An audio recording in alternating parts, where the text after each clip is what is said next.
Ito yung customer ko na hindi na talaga nagpapalinis sa ibang mga manicurista, mga mare ko. Kahit ubod ng tagal ko pong hindi napunta sa kanila, talaga pong hindi na nagpapalinis sa kanyang mga dating manicurista. Alam niyo po ba kung bakit? Kasi nga po daw, hindi ko po daw na susugatan yung kanyang mga kuko. Dati po talaga, takot na takot po talaga siya sa mga linis ko, mga mare ko. Dahil nga po ay nasasaktan siya. Dahil nga po, bawat alis ko po ay talaga po nasasaktan. Yun naman po yung may reason kung bakit po ganun, mga mare ko. Kasi nga po dati ay napakababaon ng kanya mga dry skin at hindi po talaga nasisimot. Kaya nung ako yung naglilinis sa kanya, talaga po siya naaray at nasasaktan, mga mare ko. Pero sa paulit-ulit kong paglilinis po sa kanya, mga mare ko, at naalis ko po yung kanya mga dry skin na mga nakabaon at talaga po yung kanya mga kuko, mga mare ko, ay nagtataenga po talaga noon. Kaya po talagang sobrang sakit naman po talaga pag yun po yung naalis. Pero pag po naalagaan at hindi na po nagtataenga katulad ng mga yan, at every time nalinis ko po sa kanya ay talaga pong simot, hindi na po talaga nahihirapan ng ating client. Kasi dati po pag po talaga siya nagpapalinis sa iba ay kada weekly po ay nagpapalinis sa kanyang manicurista. Pero ngayon umaabot po talaga ng 2 months yung linis ko na hindi po talaga sila nasasaktan, mga mare ko. Ganyan po yung mga client ko, kahit hindi ko po nababalikan ay talaga po maalwan po yung kanilang mga kuko. Dahil nga po nasisimot natin yung mga nakabaradong mga dry skin sa kanya mga gilid-gilid. At isang complaint pa ng ating mga client, always pong sinasabi sa akin ng mga client ko ay napaka-sinsin ko po daw maglinis. Hindi po katulad ng iba, talaga po mga 10 minutes, 20 minutes ay tapos na yung kanilang mga kuko. Ako po kasi talaga, mga mare ko, ay nililinis ko pong maigi ang mga dry skin ng aking mga client. At pag po meron po silang kinumplain sa akin ay hahanapin ko po yung kanilang mga dry skin. Ganun po ko ano po talaga. Hahanapin ko yung kanilang dry skin kung saan po meron silang nararamdaman. Depende na lang din po talaga kung wala naman po talaga. Kasi may iba-iba pong klase ng kuko ang ating mga customer. O siya, mga mare ko, keep on watching na lang, mga mare ko, at ubdang ng daldal ng inyong mare. So yun lamang po. Thank you so much for watching. Keep watching. Bye-bye.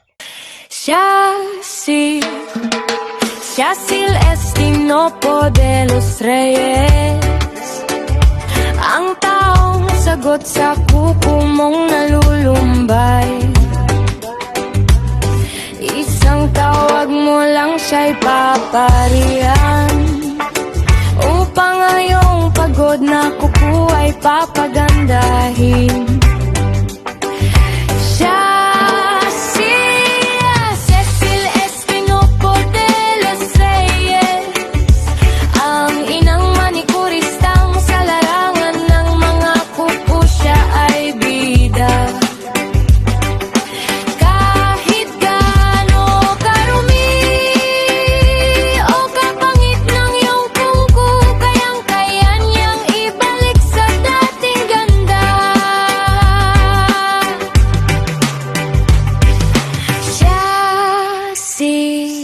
Cecil Estinopo de los Reyes, ang inang manicurista, sa iyong kuko siya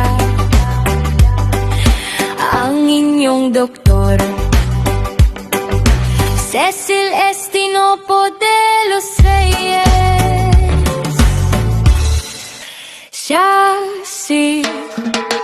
Cecil Estinopo de los Reyes, ang taong sagot sa kuko mong nalulumbay.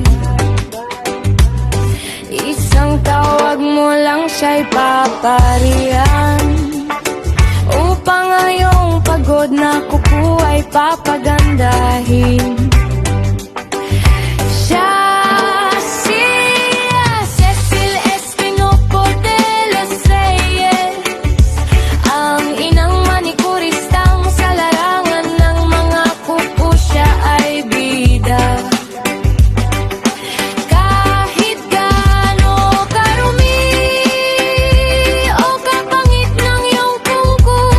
Your name